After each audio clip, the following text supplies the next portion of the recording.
All right, welcome to DC K.O. We are going to go over this. I don't think we're going to do the whole series. We're just going to do some of it.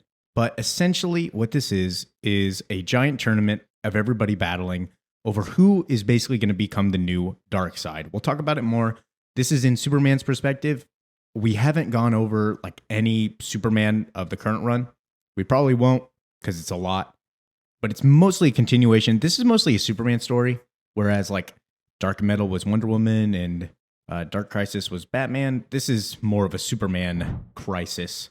I picked up two volumes of this. I picked up a Darkseid cover. I'll show a picture of it. And then I picked up a blind bag and got a Lobo cover. I thought they were really cool. So let's hop in. We start in the arena. Here in the dark, in the moments before it begins, he tells himself it's just another fight. A brawl like countless ones before, a contest, a game to win. Hell, for this one, everyone got to bring their gear. Clark brought the Knuckles. He forged them in the fortress years ago after returning from the dead. Knuckles with the miniature suns raging inside, angry suns taken from empty universes. He thought about calling them the Dawn's Day Knuckles, but Lois shut that down. Even so, with them, he's stronger, faster, ready to throw down. He's fought in other dimensions, other universes, fought gods, titans. What's one more fight? And then the doors open. DC K.O. So, like I said, this is in Superman's perspective. The narrator, we'll see who it is later, is not Superman. But we see Superman, Batman, and Wonder Woman playing a board game. This is them playing as their characters, of course, but it looks like a little Monopoly, kind of like a Sorry game. While we learn that it's really Lois that brought them over. She invited them over to hang out as people instead of their superhero personas, just to catch up, have fun, enjoy the small things in life. They play on, and as they do, they talk as friends, family, not colleagues or heroes. They joke, they talk about their children, they discuss private things. We'll return to that very soon. An hour later, the game is still not over, though. They're all within a few spaces of the watchtower, the finish line. Diana's about to toss what could be the winning roll when Lois says, "Why is it bright outside?" And we see Darkseid, the hero's oldest and greatest foe, maybe the most familiar enemy they have. This Darkseid has become something else. He's bigger, stronger, he's everything. A universe of power given form. Everywhere he looks, the city becomes his. Clark thinks, not this, it becomes him. Clark can see it happening. Every particle, every molecule, every atom is now Darkseid. As they charge him, Clark tells himself they've done this before, they fought him dozens of times and won. But deep down, he can feel this is different. And when he looks at his friends, he knows they feel it too.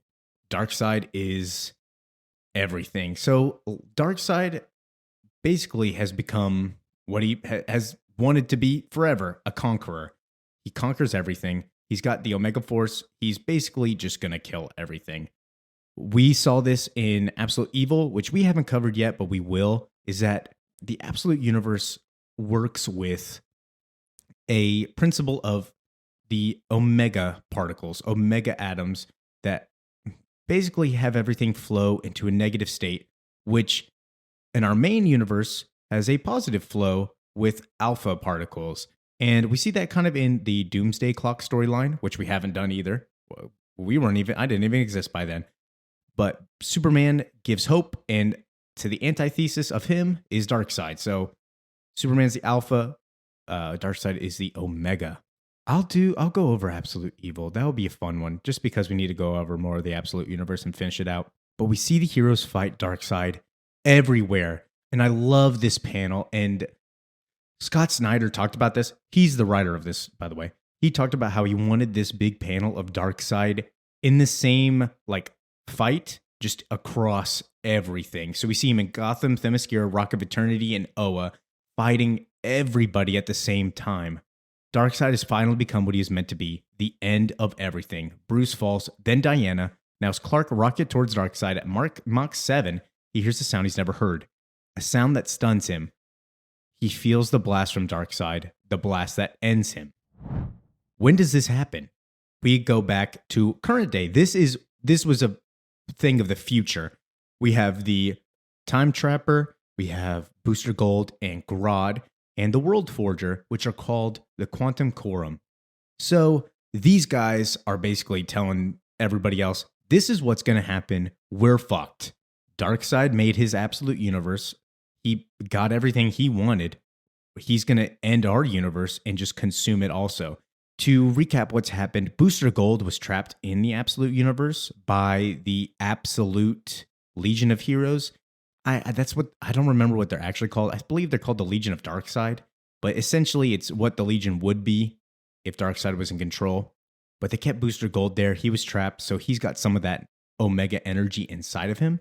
We'll go over that a little bit later at the end. But the Time Trapper, aka Doomsday, says, we of the Quantum Quorum have managed to combine our chronal powers to rewind time by 7 days. But Darkseid has already conquered the future. And right now, he's making his way back to the past this moment.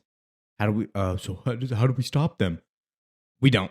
World Forger, we need you to show him. This timeline before you is the history of our universe. The flame just ahead of this moment is him. We've explored every variation, and no matter what you try, he consumes you and moves on. It all ends here in this moment with Darkseid. And I love that Booster Gold is a main part of this event. Booster Gold somehow is super underrated, and not a lot of people know him besides random people on TikTok, but he is in every single crisis as like a main member. So I love that Booster Gold's here again. Hal Jordan says, there has to be something we can do. What do you mean? Nope, we can't. Booster, you've been in the future. You got to tell us. Yeah, we watched you try 1,000 times. You always lose. There's only one thing we can do, and that's to give up and start over. What do you guys mean by start over? Basically, we got to create a new timeline. We have to rebirth everything. And they're like, hey, that's a bad idea. They say that we did this a while ago. We restarted everything.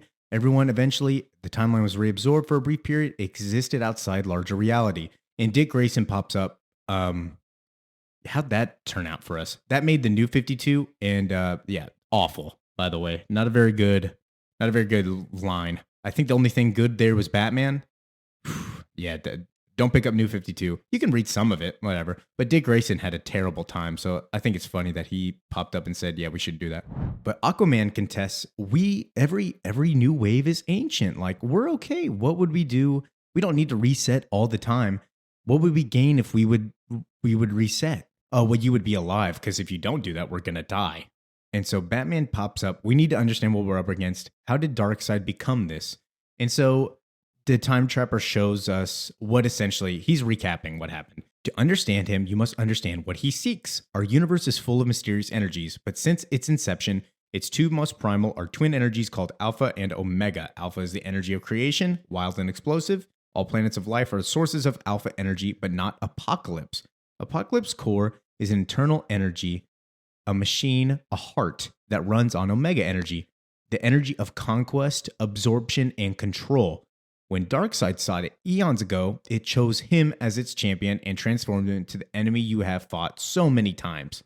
From that moment, he is sought to turn Earth, reality's greatest source of alpha energy, into a new Apocalypse. So when he formed this new universe, he placed his heart at Apocalypse at its primordial Earth's center. All Omega energy in that realm flows into him, making him absolute. He has become that universe's King Omega, the personification of all its Omega energy, a walking singularity that transforms all around him. And the Joker from Absolute Evil did find this out, and he shared it, that there is some kind of force that makes all bad things more prominent, and that is Darkseid himself, the King Omega in that universe. And so Batman pops in. If there's a heart of Apocalypse forming at the center of our Earth right now, could we use it to transform one of us into something like him, a King Omega, to replace him? Well, Diana says that's an idea, and Grodd says an awful idea. That heart is cosmically connected to Darkseid. It serves him only. To change that, you need to restart it entirely, blast it with Omega energy you don't have. Well, Booster has it because he hung out in the absolute dimension. He could use that power to blast the heart cosmically and defibrillate it. And Booster Gold, the world's greatest hero you've never heard of, says, I don't think you comprehend what we'd be doing. You know it's serious when Booster Gold starts laughing and starts becoming serious and gets rid of that facade that he's a joke.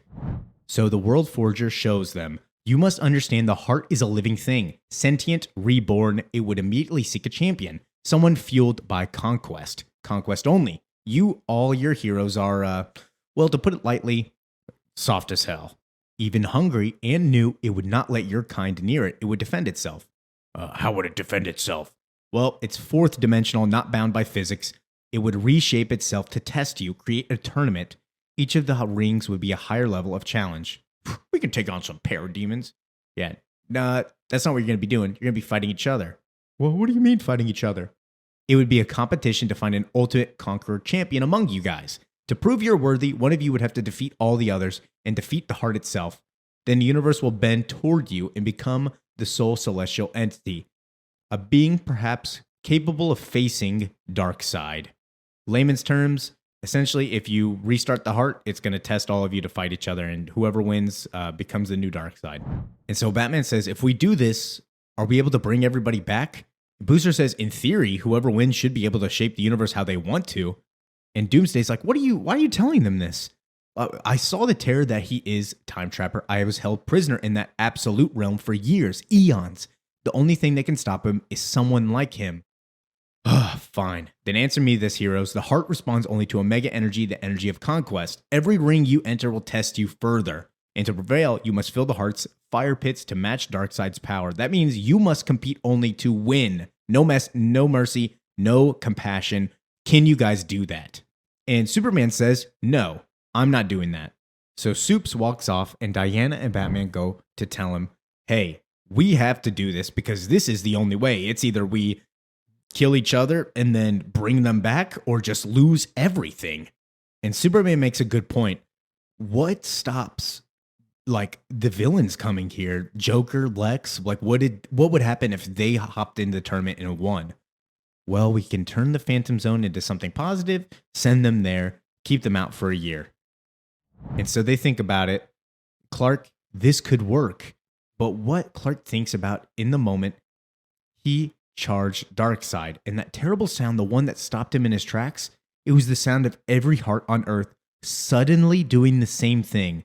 Not stopping, not dying, but falling into unison, all the variety of people, fish, birds, bugs, the whole strange, wonderful mess, aligning to a single rhythm of Darkseid. So Clark is terrified. He's scared that if he loses, they lose everything.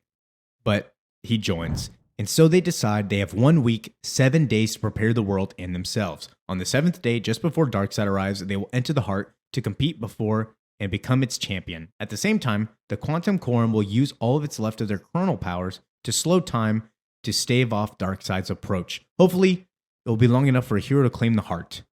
Hopefully.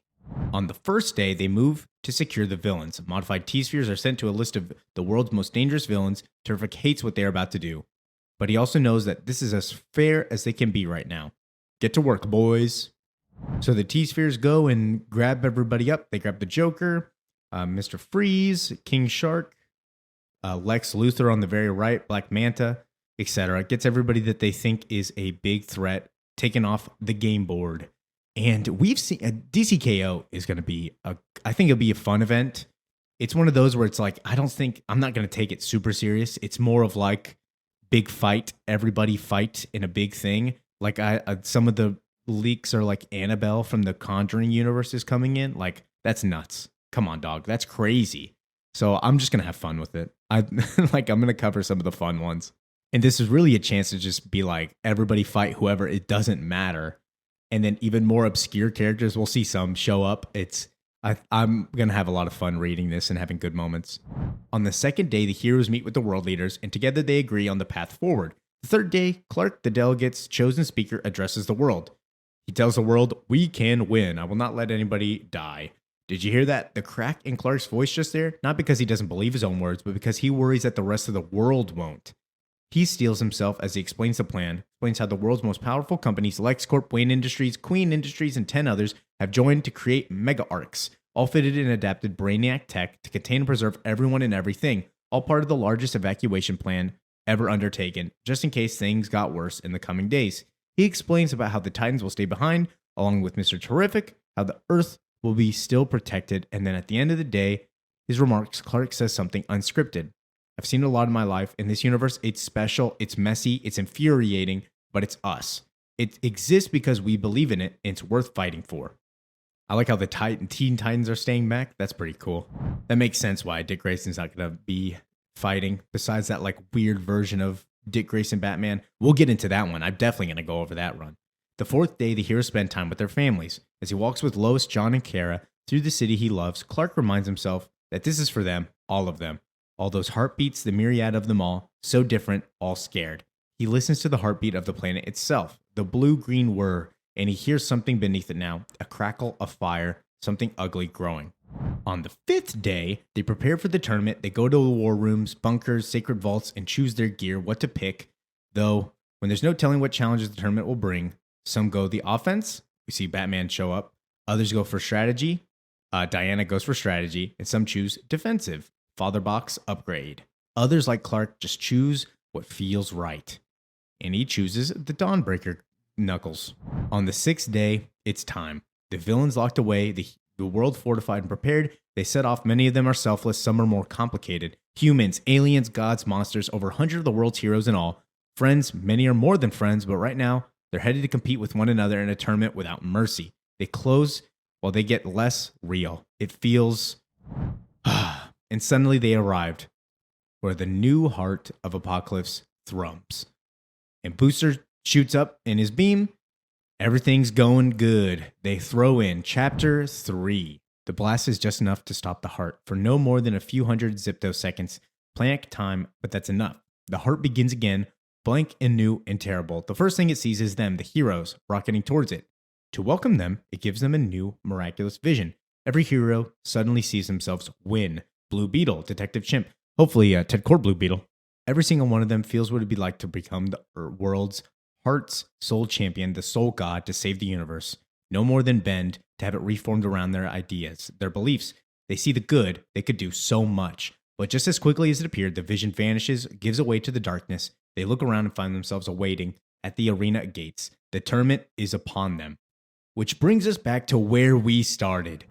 Oh, goodness. Everybody's at the gates. We see these like titans looking down. And let me just say, why is Detective Chimp here? He's not going to win.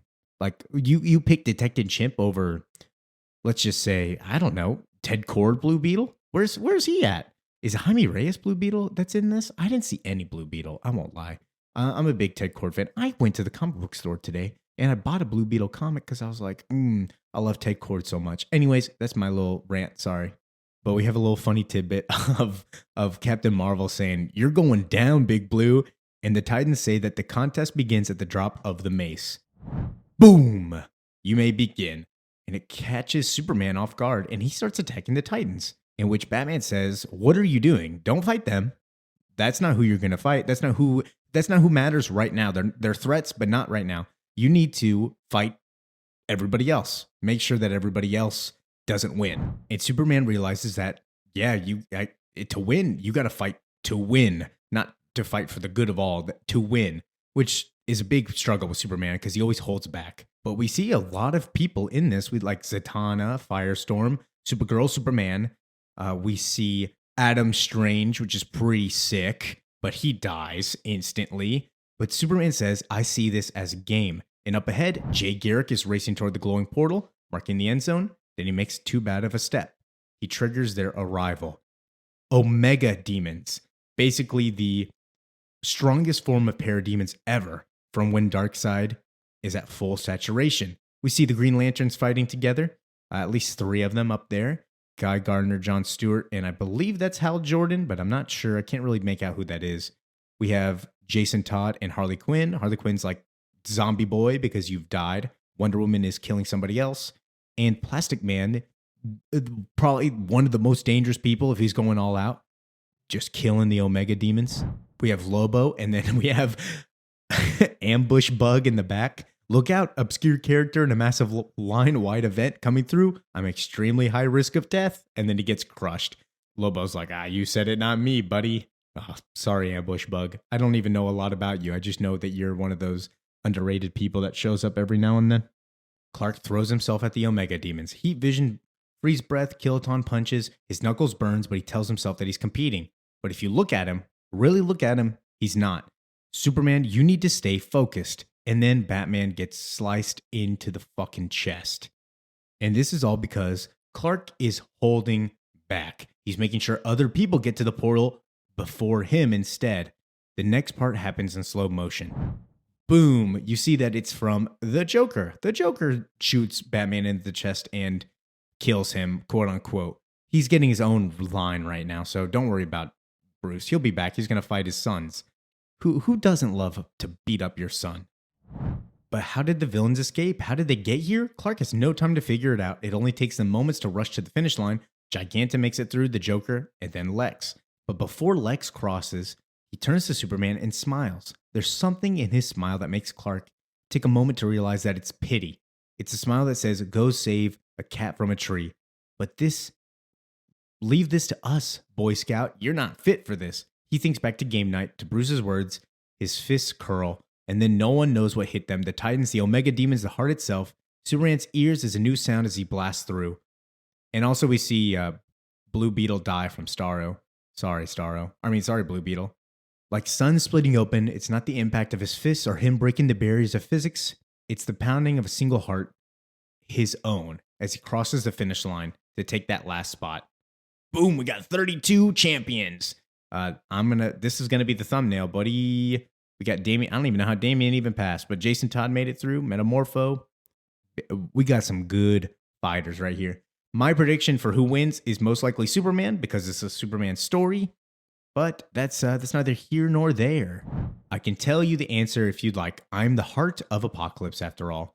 That's the narrator, is the heart of Apocalypse, the one who crowned Darkseid so long ago. I know who will join the ranks of the fallen. I know who all the twists and turns that await them. So many. The surprises are coming. Like his 3 destroyers, horsemen from a world where his rule is absolute. Some of these are the horrors that await, but if you want to know the real truth, the final one, I'll tell you, is that none of them win. Not Clark, not Diana, not Mari, or Eel. None. Because what they don't know is that there's one last champion among them. The king himself. Darkseid has taken the form of their very own. So no, friend, the game isn't beginning. It's already over. The person that Darkseid is in control of is Booster Gold, which makes sense because he's got probably the most Omega energy inside of him from being trapped in the the Absolute Universe. So who do I think will win is either Superman or Booster Gold, and Booster Gold will, as he always does, do the right thing and overcome Darkseid and then reshape the world. Because Booster Gold is my G, and if Booster Gold does not win and somehow becomes a villain, I will cry. Booster Gold's got to win. I love Booster Gold. Thank you for listening, watching, enjoying. This was kind of a long one, but it's also the start of a new event. We will go over more of it later. Yeah, I'm excited to get into some of these fights. Thank you for watching, listening, enjoying. Comment, subscribe, etc. Do all the things. Peace out.